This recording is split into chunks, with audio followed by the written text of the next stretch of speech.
महाराज जी, मैं पिछले 20 वर्षों से बेजुबान जीवों की सेवा व उन्हें बचाने का कार्य करता हूँ। महाराज जी, सांपों को काटने से भारत में हर वर्ष लगभग 50,000 लोगों की मृत्यु हो जाती है, जिसका मुख्य कारण झाड़ फूक, तंत्र मंत्र, जड़ी बूटी व अंधविश्वास है। महाराज जी, इसी अंधविश्वास को दूर करने के लिए मैं अपनी एक छोटी सी टीम के साथ प्रयासरत हूँ। महाराज जी, इसी कार्य को करते करते मुझे भगवान की भक्ति में मन एकाग्र नहीं मैं कर पाता। महाराज जी, पर कृपया मेरा इसमें सबसे बड़ी धन्यवाद की बात यह है कि आप मनुष्य और बेजुबान प्राणी दोनों की रक्षा करते हैं। आप अपने जान को संकट में डाल करके जो विष वाले सांप हैं उनको आप सुरक्षित पकड़ते हैं और बिना किसी पैसे के। सर्प मित्र का तात्पर्य यही होता है कि वो कोई भेंट नहीं लेते हैं और आप उनको भी सुरक्षित जंगल में छोड़ते हैं और जिनके घरों से पकड़ा उनकी भी सुरक्षा हो जाती है। तो ये तो बहुत बड़ी समाज की और हमारे भगवान की सेवा है। हाँ, आप सांप में भी भगवान को देखें और जिसके घर से सांप पकड़ें उनमें भी प्रभु की भावना करें। उनके बिना तो कुछ है नहीं।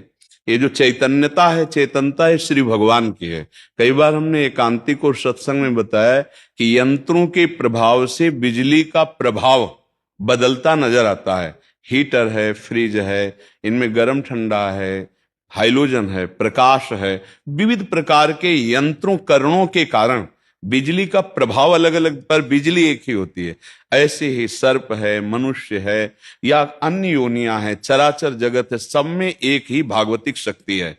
तो सबसे बड़ी धन्यवाद की बात आप में यह है कि आप बिना किसी से अर्थ लिए आप उन बेजुबानों की रक्षा करते हैं। उन घरों में जो भय उपस्थित हो चुका है, यदि आप उनकी रक्षा न करें तो उनको मार डालेंगे, और यदि उनसे चूक हो जाए तो वो उनको डस के मार डालेंगे। तो दोनों प्रकार के मनुष्यों को भी और पशु पक्षियों की भी आप जो रक्षा करते हैं, ये बहुत बड़ा आपका परम धर्म है। बस इसे भाव बदल दीजिए, ये भगवान का कर लीजिए, तो आपका इसी से भगवत प्राप्ति का योग बन जाएगा। जैसे आज आप यहाँ वृंदावन धाम में यहाँ बैठे हैं, इसी योग का फल है। कहीं ना कहीं कोई न कोई परोपकार, कोई न कोई भजन, कोई न कोई पुण्य सबका ऐसा बना है।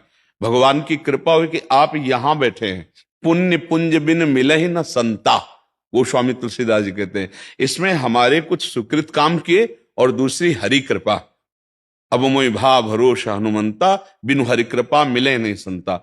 अब बस इसी साधन का सुधार ये हो जाए कि यदि हम नाम जप करते हुए और उनमें भगवत भाव करके जो आप सेवाएं करते हो, उसे भगवान की सेवा में बिल्कुल निष्काम सेवा है। क्योंकि प्राय हम जो सर्प मित्र जन मिले हैं तो उन्होंने यही बताया कि हम अर्थ नहीं लेते। तो सबसे बड़ा कार्य परोपकार का यह होता है कि अपने प्राणों की बाजी लगाकर हम दूसरे के प्राणों की रक्षा करते हैं उन जहरीले जीवों से जिनके डसने के बाद केवल अस्पताल में ही उपाय है कि अगर तत्काल पहुंचाया जाए तो बच सकता है, दूसरा कोई उपाय नहीं। अच्छा, पीछे ऐसा नहीं कि मंत्रों में बल नहीं था, पीछे ऐसे मंत्रज्ञ थे जो मंत्र की साधना करके उसे सिद्ध किए हुए थे। जैसे तस्मात् शास्त्रम प्रमाणम थे, जन्मेजय जी ने बड़े बड़े मंत्रज्ञों को व्यवस्थित किया था। परीक्षित जी को तक्षक सर्प काटने आएगा तो मंत्र बल से उसको रोकेंगे और अगर काट लेगा तो उसके जहर को उतारेंगे। लेकिन यह पता नहीं था कि तक्षक सिद्ध सर्प है, वो कोई साधारण सर्प नहीं है। तो ऐसी गति से आया कि किसी का वहां प्रवेश ही नहीं दिखाई दिया कि कब गया। वो पुष्प में लाल रंग का एक दाने के रूप में तक्षक बैठा था, गेहूं रंग जैसे, एकदम लाल रंग से। और वो जब वहां गया तो अपने रूप में हुआ और काटा, अंतर ध्यान हो गया और काटते ही वो भस्म हो गए। भस्म हो गए, जहर चढ़ने की बात नहीं थी, क्योंकि सिद्ध सर्पों में तक्षक है। तो वहां आता है मंत्रज्ञ महापुरुषों का कि एक कश्यप नाम के ऋषि थे, तो जो यज्ञ हुई तो उसमें अपराध साबित होना चाहिए। आप समझना उस प्रसंग को कि जैसे तक्षक को साफ हुआ श्रृंगी ऋषि का कि आज के 7वें दिन तक्षक जाकर परीक्षित को काटेगा, तो साप से प्रेरित होकर उनको काटना पड़ेगा, इसमें उनका कोई अपराध नहीं। फिर जन्मेजय जी ने सर्पेष्टि यज्ञ की, तो बिना अपराध के दंड कैसे दे सकते हो? परीक्षित के बाद वही राजा थे, तो उसमें तक्षक का अपराध साबित हुआ। जिस समय तक्षक आ रहा था तो एक कश्यप नाम के महर्षि, आप महाभारत में पढ़िएगा, वो आए तो तक्षक ने देखा ये तो बड़े मंत्रज्ञ हैं, तो उनसे कहा कि आप कहां जा रहे हैं? उन्होंने कहा परीक्षित जी को तक्षक काटेगा और मैं बचा लूंगा। तो बोले इतनी सामर्थ्य आपके मंत्र में है कि तक्षक काटे और बचा लो? तो बोले अवश्य। तो बोले मैं तक्षक हूं, ब्राह्मण के वेश में था, और मैं सर्प रूप धारण करके इस वट वृक्ष को काटता हूं, और ये काटते ही भस्म हो जाएगा। अगर आप इसे पुनः हरा भरा कर दे तो मैं जान लूंगा आप परीक्षित को जिला सकते हैं। तो जीव ही दशा पूरा आग लग गई, क्योंकि अति तीक्ष्ण विष।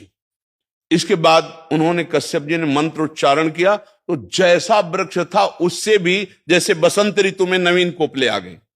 कश्यप ने कहा हमारे मंत्र बल को देखा? तो उनका आपको प्रणाम करते हैं कि आप ऐसा कर सकते हैं, पर ऋषि के सांप को तोड़ना आपका कर्तव्य नहीं, और मैं सांप से प्रेरित होकर डसूंगा। और आप बचाना चाहते हैं तो क्या चाहते हैं? तो उनका मैं धन के लिए जा रहा हूं। तो बोले वो तो हमारे पास बहुत है, यक्षलोक के समस्त संपत्तियां नागलोक में भी विराजमान है।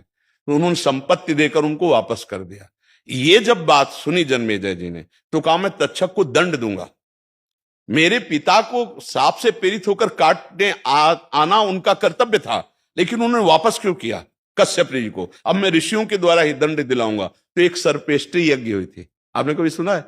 सर्पेष्टि यज्ञ हुई थी, उसमें बहुत से सर्पों का नाश किया गया था, मंत्र बल से आकर्षित करके स्वाहा।